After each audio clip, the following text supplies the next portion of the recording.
You are listening now to the Spirituality Now podcast, the show that is solely focused on practical spirituality, leadership, and mindset skills with the aim and purpose of supporting you master your life. Welcome to the Spirituality Now podcast.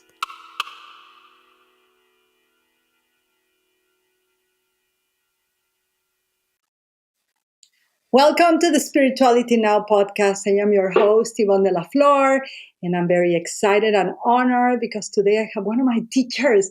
Anytime, every single person that I get to interview and hang out with, and by the way, every person that has come to the podcast, we have developed relationships. Someone sent me a message, I believe it was a week ago or something like that. Like, Yvonne, how do you know so many people? I'm like, I don't know. Right? I don't know. I get this inflow and a flow of this river that God sends, consciousness sends of incredible humans, and we all develop relationships. But every time, of course, that I get to interview someone, but that I get a mentor or a teacher, I feel that it's like a sacred moment. I get more butterflies than usually I have in my stomach. So pardon the acceleration of my words between my Mexican English, Spanglish and all of that. This is a very exciting day for us all in the team and the Spirituality Now podcast, because today we get to witness, feel the energy, and receive as a guest JC Cox, my Qigong teacher, mentor, and who is I truly believe, and I don't mean to be disrespectful to my teacher, I think he's like the real Doctor Strange, in real time on this earth, in this dimension and plane. Plus, I want to say something. He was born the same day, same year as me. And I mean, I'm not that much into astrology, but when you meet someone like that, it's like, oh, okay, this is karma in a good way. Anyways, so let me introduce you to my teacher, JC Cox, Sifu James, JC Cox.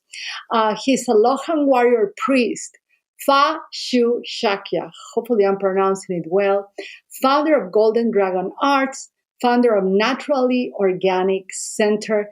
Sifu has been passionately studying wellness, Qigong, and Tai Chi Chuan for over 30 years and counting. JC studied under Grand Master Dashi, one of the greatest, I believe, living masters. He recently passed of our times. Stephen Baugh from the Lohan School of Shaolin for over 20 years, with extensive training in multiple disciplines, and became a Medical Qigong Master from the International College of Medical Qigong. I'm just studying with him, and I'm trying to just master feeling the qi. I know that's going to take me like 10 years, but just wrap around your mind and your heart into the duty and the disciplines and the cultivation that this teacher has had.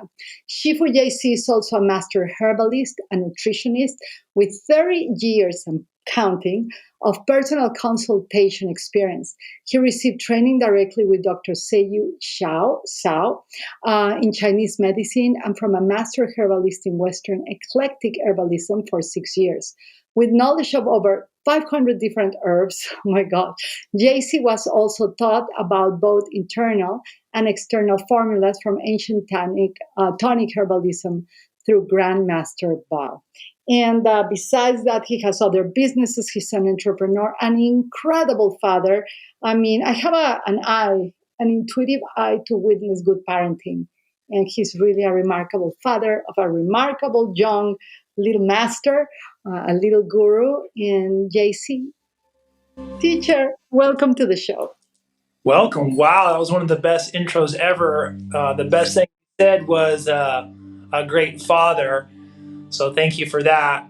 And the Doctor Strange, yes. I heard that before I saw Doctor Strange, and people were telling me that, you remind me of Doctor Strange. So when I finally saw it, I said, oh, okay, thanks. That's a great compliment too. So I'll take the father number one, Doctor Strange number two.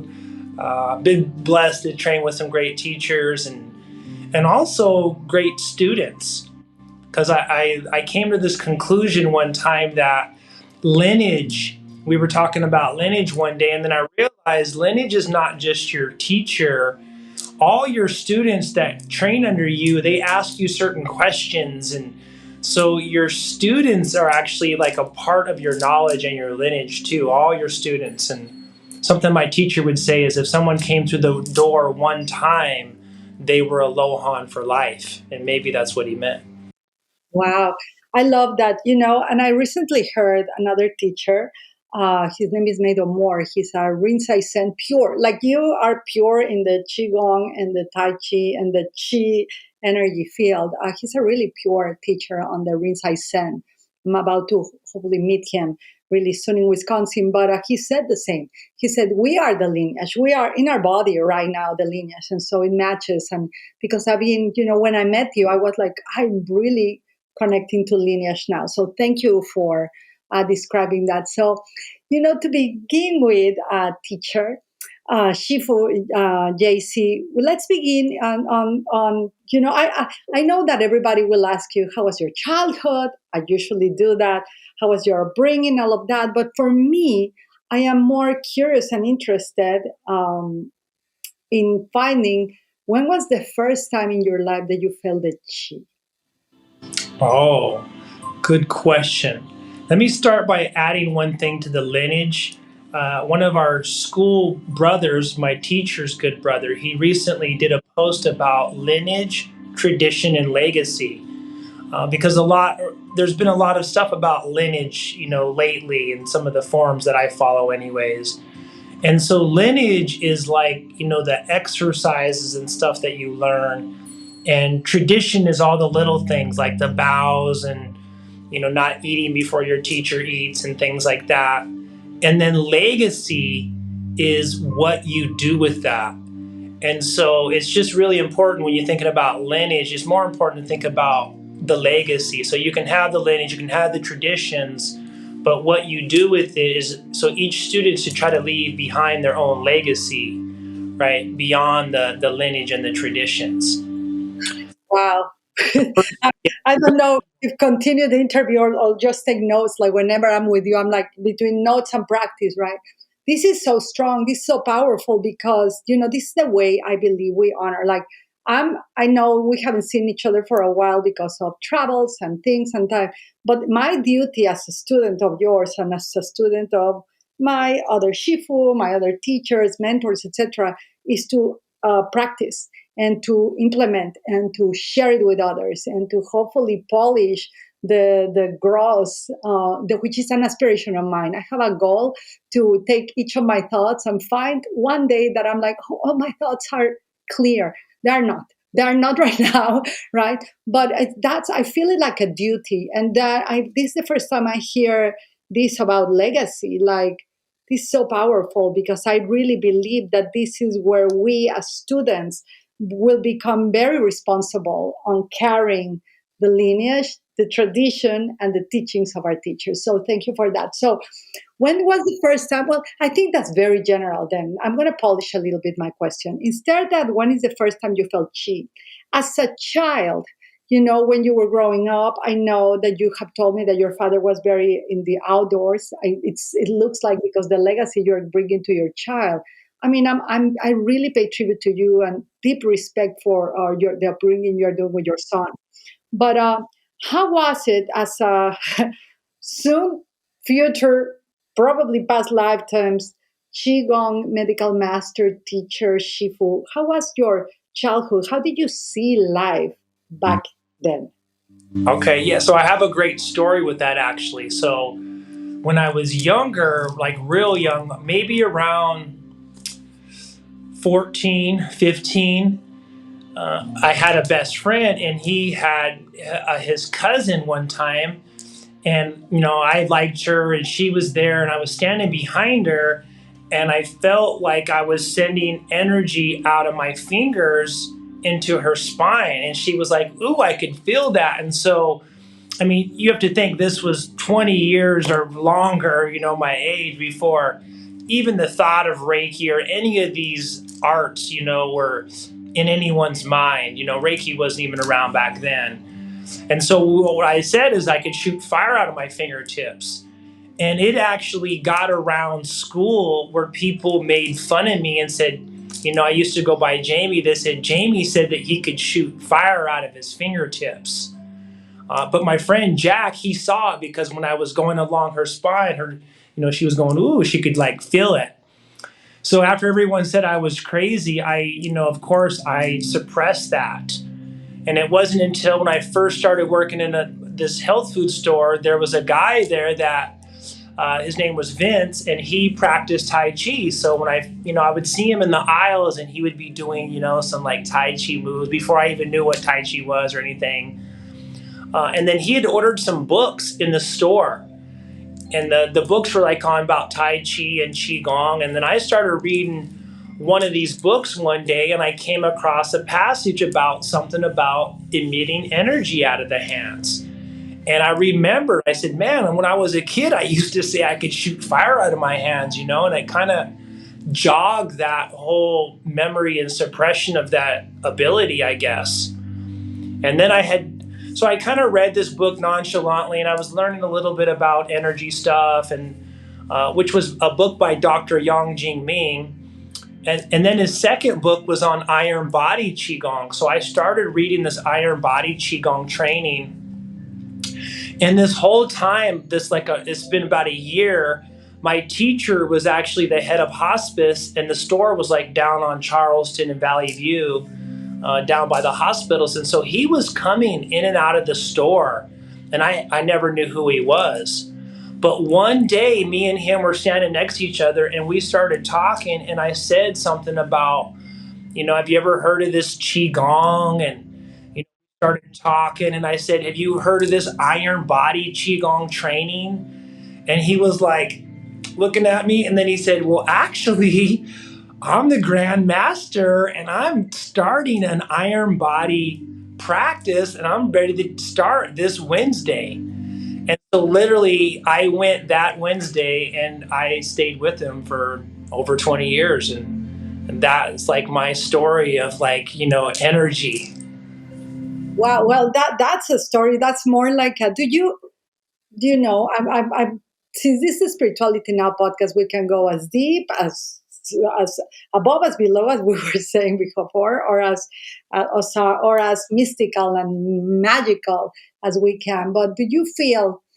Because I have experience of all the teachers that I met, which are incredible, like yourself, that everyone has these mystical encounters that is like in the grocery store, on the plane sitting with them. It's just so organically, right? So natural. That do you feel that this could be not only of your aspiration of your soul and your willingness and cultivation in this lifetime, but also that it may come from another lifetimes?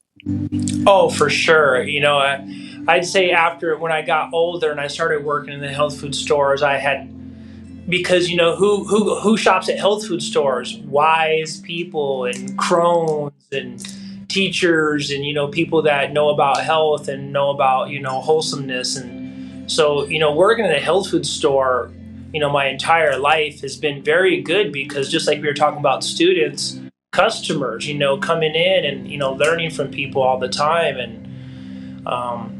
And so I just feel like I've kind of lost it. What was the question? I kind of lost the track. This is good, because we're talking about past lifetimes, right? Yes. That you meet these incredible people, but these are like reencounters. I mean, for me, meeting you, it was like, it was like, oh, I got to study Qigong with him. Yeah, that's where I was going with that, is that people were coming in. And so there was one time there was like a Buddhist monk, and they came in, and then, I used to wear a bandana, and he was saying, oh, you shouldn't wear a bandana. And then he was the first person that told me, you were actually a monk in your last life.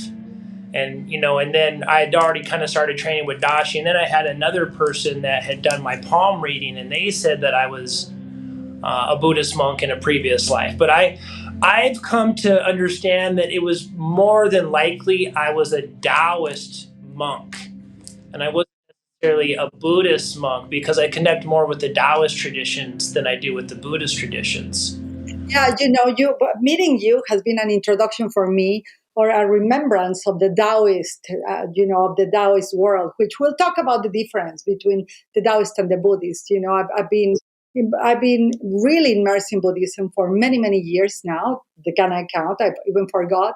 But Taoism, reopened itself to me because I began to remember actually practicing with you, learning from you, and taking the tonics that you offer. For me, I don't know if it happens to you with the tonics you give, and all your students say the same. For me, every time I serve a tonic that you recommend, I'm like, okay, deep breath. I'm going in. It's not going to only arrange my body, the energetics, harmonizing.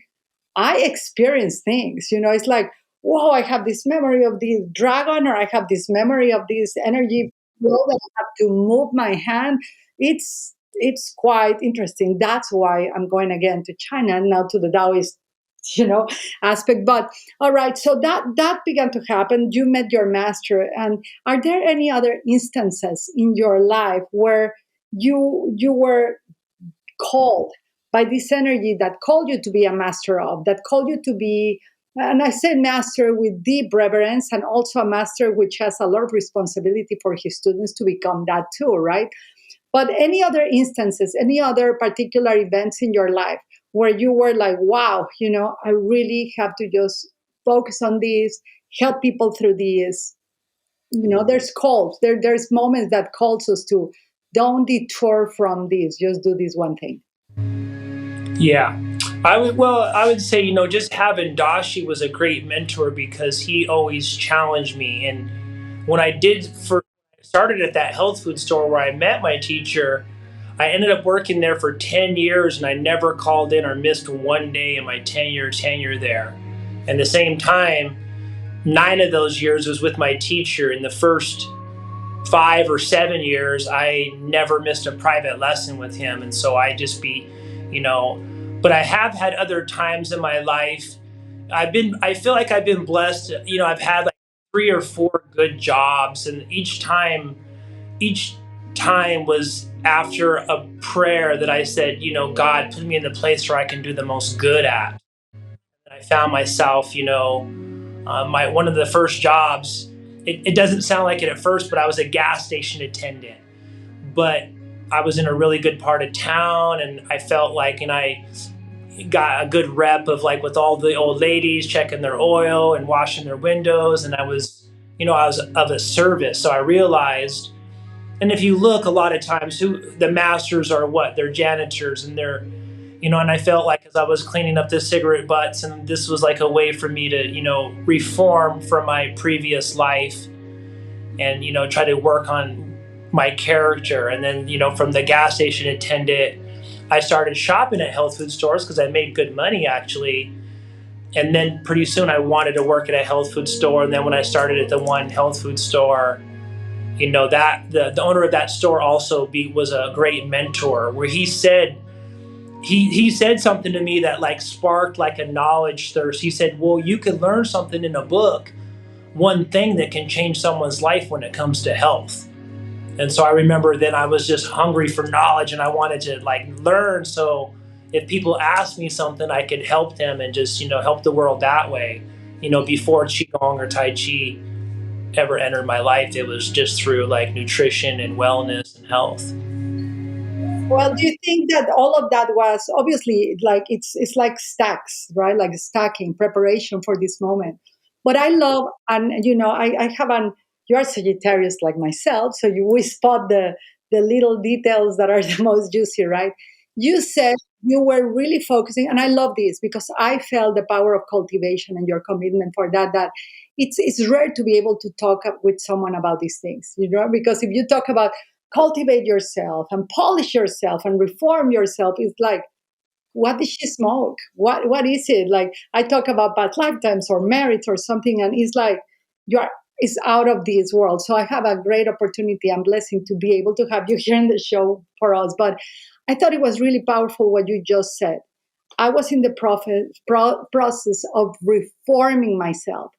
And teacher, I think this is, if this can touch the heart of people, especially the people that they think I cannot change, There's no way I can become, a Tai Chi teacher. There's no way that I can anything in life, added to. And there's things that you are either ashamed or you survive, or there's trauma. Most of us all in this world of suffering. I truly believe that the Buddha was right when he said this is a world of suffering, but he didn't mean it like, oh my gosh, you poor kids, you're gonna suffer. No, it's like a training hall, right? We're in a training hall. We're like in a dang, and then we get the rewards of joy or of love or of something. But suffering is a training ground, in my perspective, of like, I don't know yet. I have to find out. But talk to me about that. You were in the process of reforming yourself. So, whatever you want to share about that, how was that process? What did you want to reform from? Because you're an incredible teacher again. And so, if you could do it, this metamorphosis, this mastery, and this cultivation, I think a lot of people will be able to start that process themselves too. Yeah, that's a great question. Very deep question. I would say before I met my teacher, it was an idea of just reforming my character. I had moved to the other side of town. I had gotten away from, just childhood situations and people that might have been holding me back, or just, had a certain idea of me. And so, yeah, I literally remember like every cigarette butt in the parking lot was like something that I'd maybe have done bad in the past, or, and it was just like this character refinement. And then I started realizing as people started coming, and saying, is, JC here? I want him to check my oil, and, I trust him. And then obviously that felt good to be known to be, a person that you can trust. So that was, and then when I met my teacher, yeah, we started off with Qigong, and then it was like, well, if you want more of that, you got to do this, like, he didn't say it at first, but you got to do this 10-year Buddhist, priest training. And he would always say Buddhism is great for working on your character, right? Because they have all these, the Four Noble Truths, the 5 precepts, they have all these rules and ways to refine your character. And Taoism is more like simplified. They have the 3 treasures. It's very simple. Be frugal, be humble, be last in line, and be good to your parents. It's, so later he said, well, Taoism was good for you, but most people still need the Buddhism. They still need to, refine and work on their character, like the 10 Commandments. They need something to follow. So, I went through the Buddhist training and worked on myself with that, reading and reciting the Dharma, and then learning about Qigong. I say learning about yourself, and as you learn about yourself, then that empowers you more, to continue to work on your character. And then I'd say the last 5 years, or it was the last 2 or 3 years at my business. I wish it would have been earlier, but I got into like leadership books.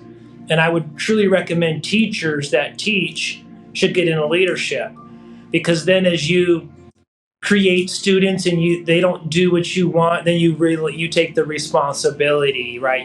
Because I didn't give you the right material, so how can I improve it? So, and then I realized that I put people in positions of leadership before they were ready, and so I reflected a lot on personal growth that way.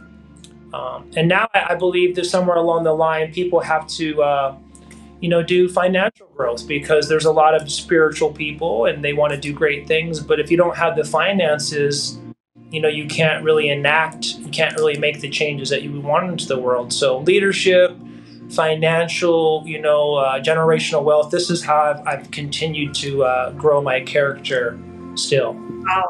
That's very powerful, teacher. Thank you for sharing that. It's very moving too. We're going really deep.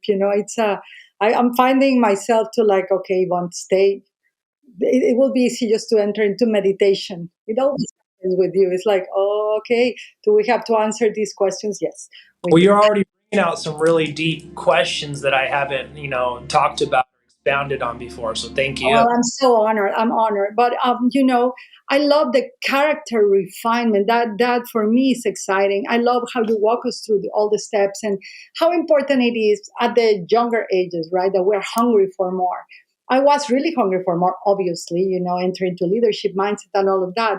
But there's a process where the hunger becomes just more stability and more like really devoted to your practice of cultivation, right? That you stop being hungry because it's now more like feeding other people, right? Like the parable of Jesus, Yeshua, right? Of the fish, the multiplication of the fish, where you truly realize that the teacher is this energy, that the teacher is this wisdom, that the teacher is this legacy that you must pass on to others. But I love something that you said, and I would like to go there. Can we talk about the three treasures? Because I love your definition. I've been studying Buddhism for, I don't know, eons. Leadership, I think that brought me the leadership thing, the mindset thing, the Buddhism, all of that. And I feel that that's what brought me to be able to study with you. Because until I met you, then the Taoism world reopened up. It was like, okay, Yvonne, you are in the right, 20 years here, 15 years here. Okay, you are now in kindergarten one, meet your teacher, right? And but I love that, and you know that I love the feeling of earning the right. I just love that, and that. But you said that you, okay, and you did dutiful the practice of Buddhism. You had your one teacher, which I think it's a blessing. I've been blessed by thousands of teachers, and but you found the one teacher, which is like, wow. Anyways, congratulations for that, and he found you too. But then you said that the Taoism from Buddhism training, etc., it's simplified. And then you spoke about the three treasures. I would love to introduce the people of the show to the three treasures of Taoism, because that has been one of the most impactful things that I've learned with you. So please. Okay, well, the first one is frugalism. And let me tell you how I've translated that into modern. Like, that's like the idea of being conservative, turning the water off when you're brushing your teeth, not because you're trying to save water or there's a lack of water, but just because that's just how you do it, right? You learn to like have less is more. There's like these quotes like, well, when you're really, centered, then even like rice has a lot of flavor. And if you got to add a bunch of spices in it, then that's the idea of you're got too many things going on. So keeping things simple, keeping things green and keeping things clean and, simple, that's a good idea, I think, of like the frugalism. That's also the idea of the temple. It's the idea of order, right? Because when there's less distractions, then the mind can be free to connect. So the idea of frugalism is, it carries, some deep other aspects. And then the idea of, being good to your parents, being good to, I forget the name of that exactly. I'm trying to think of it. But it's filial piety. There you go. Thank you. Yeah, it's a difficult word for me to say, but yeah, you got it. So that's a big one, because that's, but again, you have to look at it through the Chinese eye. So it's not like the direct translation of just your parents. It's probably more of a translation to your teachers, and especially if you have like a Sifu, because then that person or that, they would take over all the responsibilities of both your mom and your dad. So then you treat them with honor, you treat them with respect, and you treat your elders with respect and honor. And so, and then also the elders treat the youth respect too. So it goes both ways with something like that. And then to be humble, to be, and I say with humble is like is the gratitude, is the appreciation, is the serving others. It has a lot of those other, a lot of times the translations, they're always talking about the last in line. That's usually the Chinese Taoist translation of that. Last is first kind of type of thing, which is the idea of the Bodhisattva. You're serving everyone, and when everyone's gone through the food line and the last plate has been served, then you eat. Then you become enlightened. So it's, that's kind of, I would say, the deeper translation of that. I love that. So it's frugalism, respect for our parents, our teachers, filial piety, I call it in Chinese, in the Shaolin culture, that's how it's called. And then Yeah. humbleness, correct? The third one is humbleness? Yeah. Okay. So I love this because you know what it does. It's far much more simple. That when I'm studying Buddhism, repetition of all these sutras, right? Like my teacher has me done all these sutras like 10 times and 5 times in the morning and at night just to be able to teach it and something like that. But it's simple, but it's challenging because Yeah. I feel myself the frugalism, coming from a higher achiever focus world manifesting all that stuff frugalism it's my teacher right now. Filial piety is very strong, right? And I try to convey this to people for your teachers, like the bowing. There's a functional purpose of bowing. There's not like I'm your slave. It's actually a bowing of the reverence of respect of what they have done that you can become. And well, that's how I see it. And humbleness, well, it's always a useful tool for us to keep in check with the in the famous or infamous ego. I have nothing against it because if I focus on the ego, I'm not going to focus on cultivation. But you said something, and then we'll do a couple of more questions. And Yeah, but you got it. See, you got it right off the bat. Yeah, it's like if you're already fine, that's what those are for. Those are for the people, that they would go through the temple to refine themselves. And the Shaolin, if you look at it was taught that way, and they stayed in the temple. And then, there's a famous story, the 18 Lohans, or the 18 chambers, where finally, one of the Shaolin monks, he wanted then to create the 19th chamber, which was going out and teaching that to the laymen, so then the Buddhist teachings would spread.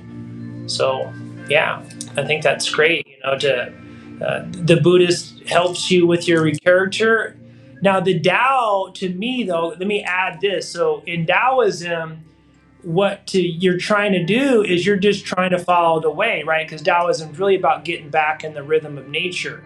So yeah, it doesn't have all those things, but it does have the idea that you're trying to realign with the sun, the 24 hours, the moon cycles, the stars, the yearly cycle, and then so you're regulated. So when all those are regulated, then you're already naturally virtuous, right? Because you're regulated with nature. And so it has that path of character refinement, but it's in the study of nature. Like, the soil, wind, and water. Well, when you're connected to the earth, a lot of traditions say we're born of the soil. So then you're connected with the soil, the terrain. The wind is the meridians and the energy. The water is your blood. And it's proven when you're grounded to the earth, right? Earthing, it makes the electrons in your blood flow better. So then the blood flows better like the water that's underneath the earth. So when do your qigong and you get into these natural rhythms, then you're already in the virtuous being. You don't have to study the virtues in that way. It's a different way to get there. If I'm making sense to that. I absolutely, it makes sense. I don't understand it yet, like the logical aspect, but I feel it, because I do the practices that you said. And so I connect with the stars, the moon, every day I go outside, I go into the grass to do my practices that you gave me. I'm not going to waste your 25-year training for me to receive it in one day. It's like, I must have done something within a past lifetime for this. But I love this, Shifu. I love this. And so now you spoke about training in qigong, training in tai chi. What has this brought to you? And I think I'm going to invite you again to the podcast in the 2024 for us to be able to speak about Taoism. I think that because I think that deserves its own show, right? Its own show. I have a lot of guests coming up that they're going to talk about Qigong and Tai Chi, but you are really a priest and a master of this. And I think the Taoism, I think people will be interested. And by the way, remember, leave us your comments, send me messages of what you want Sifu JC to share, because I will have him back. But you talk about the bodhisattvas, right? And Qigong and Tai Chi. So before I want to end up with the Bodhisattva way, because that's something that sprouted in my heart at this lifetime, especially in November of last year. And I aspire. I don't know if I'm going to be able to make it in this lifetime, but it's something that found me. But tell me about your experience of Tai Chi and Qigong, and why can it be good for people to practice?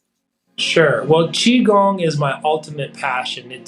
Qigong is documented at least 5,000 years ago, with the Yellow Emperor, and they have, where they were doing these calisthenic type moves, and, when they moved side to side, they realized they were stretching the stomach, and they started writing, moving back this way, for digestion. But now, to me, like, Qigong is the human manual. It's the human manual. It's what we should really be going to school to learn about: breathing, about our posture. It seems kind of basic, but when you got your posture right, your body functions better. When you breathe right.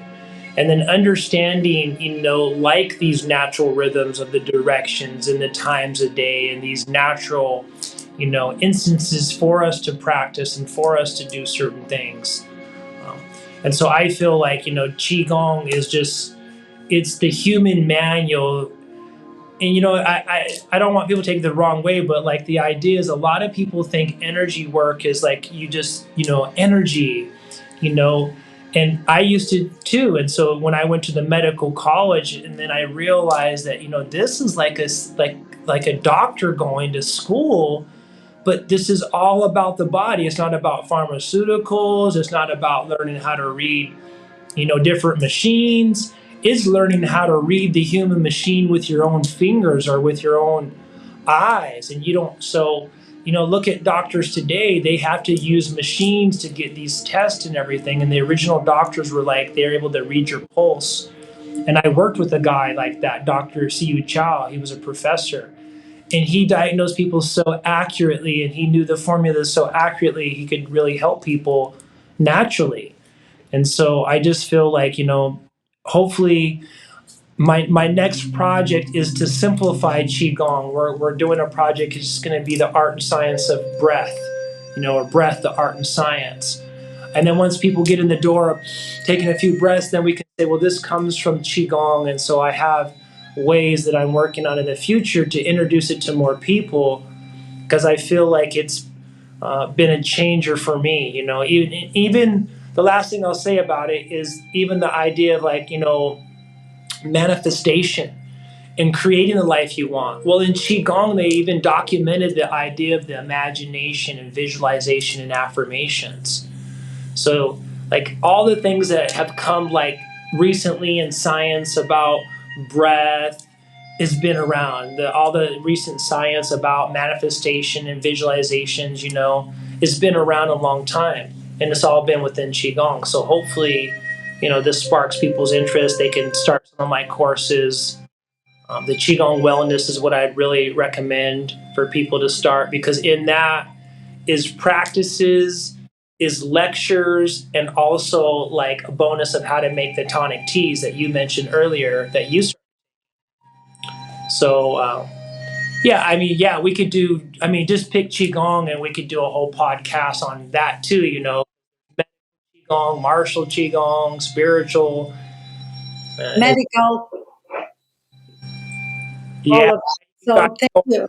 with the Qigong, and and it and I was teaching like a lot of people, and then I heard this great thing one time is like, if you want to make money, teach classes. If you want to make a living, teach courses. And so when I was initially kind of nervous about teaching other teachers, because I thought then that would, diminish me, and then they would gobble up all the students. And so I had like an idea of lack.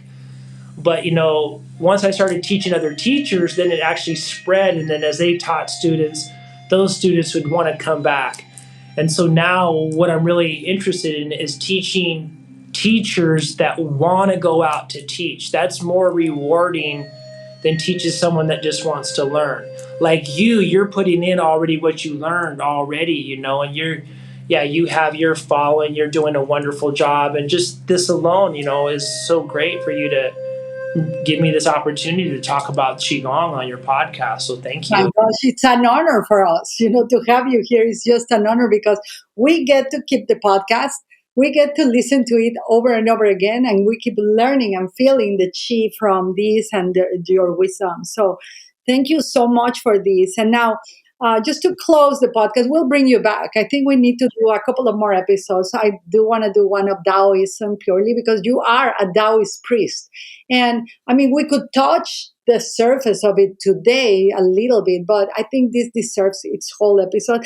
I'm creating like podcast sutras, right? The Sutra of JC, open it up, episode 1, episode 2, episode 3, the 3 treasures of JC. But just to close, before we go into the where can they find you, we're going to put some links of some of the videos. You went viral, by the way. You are incredible. I saw you went so viral with your incredible free content that you put out there for people to do beauty qigong, or for the kidneys, for the liver. For it's just amazing the work that you're putting out there. But tell me something. So, how can one start in this lifetime, in this path, wherever people are at, no matter the age, the path of the bodhisattva? The bodhisattva meaning someone that really cultivates himself, herself, in order to be not only of genuine service to the community or to their family or to even themselves, but to the world. In these and all lifetimes, it's a cultivation of wealth service, right? So, what would you recommend? Yeah, so our tradition is the Lohan School of Shaolin, and Lohan is a Sanskrit word that translates to arahat, and arahat means like basically someone that's changed their ways. So if you look at the old like images of Shaolin, you see that there's like these famous paintings that had multi like cultures, the dark skinned guy, the light skin, the medium skin, is because when people had made mistakes around the world, supposedly, they would go to Shaolin for refuge to change themselves. So that, that was the idea of our tradition is the Lohan, is that there's always time to change yourself. So when is the best time to get into these practice? Traditionally, a lot of times men wouldn't really get into the Taoist cultivation practices until they turned 60. So there's a lot of time, or even like, late in life, 40s and 50s. So there's really no like timeline, or it's too short. You're not going to be able to have enough time to get the value of it. They never really saw it that way. So they just found it as maybe later in life when you're retired, that's a good time to pick up these arts, right? Or, if you're younger, you got more energy, so you can work into it. So it doesn't matter when you get into it. It's always a great time. But when you're older, maybe you got a little bit more time. And if you spend time with the cultivation practices, you can get right there with the young person because you got more time. They got more energy. So never be discouraged when to start.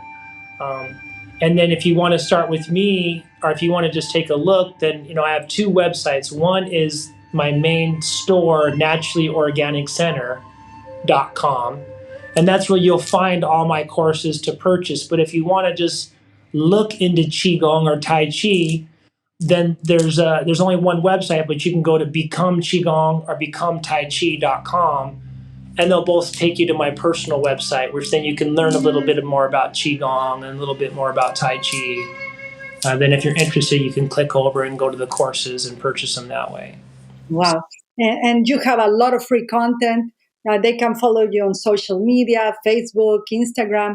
We are going to put all of the links. Also, we're going to be putting some of the links of the free videos that you can do. Actually, you can start practicing Qigong right now. Just follow the simple instructions of the teacher, mimic what he's doing. Ladies, you're going to do this beauty Qigong. I think that's one of the ones that we want to share for the eyes that we all needed now with all these like internet and phones and stuff, the I health. have a new one coming out today on the eyes. Sorry to interrupt. Oh, Yeah, I have. see, I'm in tune with you, teacher. So, but Yeah. we're gonna put all of the way. I highly recommend by personal experience and the results I'm having in my life.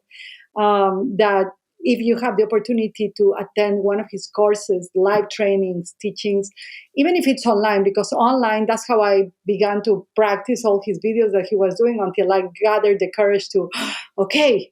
Because, when you gather the courage to meet a teacher, it's not for taking one course. It's not for, which is highly beneficial too if you do. But if you are going to really study with a teacher that has cultivated for more than 30 years, you at least want to put in a year or 2 or 3 or so. So I'm here for the long chi run.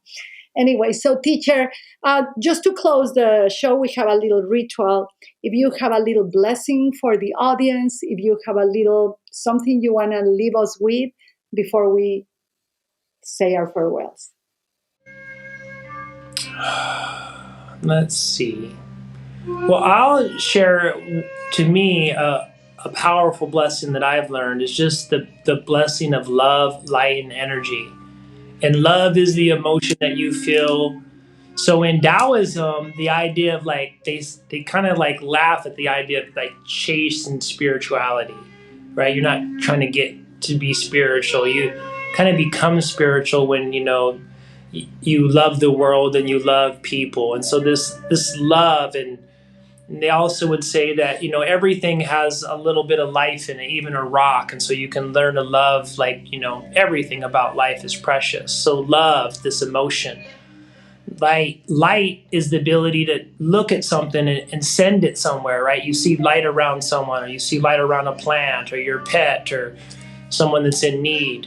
And energy is just the energy that you're giving to them. So let's say you see someone on the side of the road and you look over and you say, love, light, energy. Well, maybe you lifted them up a little bit so they can get their car fixed and move on, right? You can't pull over, but you can always do this silent blessing. And this is what my teacher said. He said, when you're around high level people, you feel good because you don't know that they're blessing you inside. So you want to make someone feel really good. Like when you're around them, just start complimenting them in your head. Be like, man, I really like them shoes, or really, you don't have to say it verbally. So this is the idea of the love, light, energy blessing. So that's what I'll leave you guys with. Love, light, energy. Love, light, energy. Love, light, energy to you, Shifu. Thank you so much. Thank you to the team behind the scenes that you don't see, but they are here. Yeah, thank you, Sophia. Sophie, shout out to Sophie, to David, to Saul, to everyone else that is around, Anna, Julia, etc., etc. We send you our love. And to everyone listening, remember, we're a philanthropic-based podcast. We are self-sponsored by De La Flor Teaching International. We're produced by Brilliant Futures Productions, and we keep it this way so you get the wisdom of these teachers. You can see, like my Shifu here, pure, without commercials and everything. We aspire to do this as long as we can. We're not close to other things, but right now this is the way we're doing it. So it serves us if you share, if you like, if you send us your questions privately, publicly, whatever you need. We're here to cater to that, to bring spirituality in a way more practical, leadership-wise, mindset-wise, and in a useful, functional way for all of us to keep growing and sending love, light, and energy. Thank you so much, everyone. Les mandamos un beso. Yes, bye-bye. Adios. We hope you enjoyed this new episode, and if you did, please leave us a review on Apple Podcasts, Spotify, or anywhere where you prefer to listen to your podcast. Make sure to check the links to everything we mentioned in this episode. For more news, future or past episodes, or for any other inquiry, please visit our website at delaflorteachings.com. Once again, thank you for listening to the Spirituality Now podcast.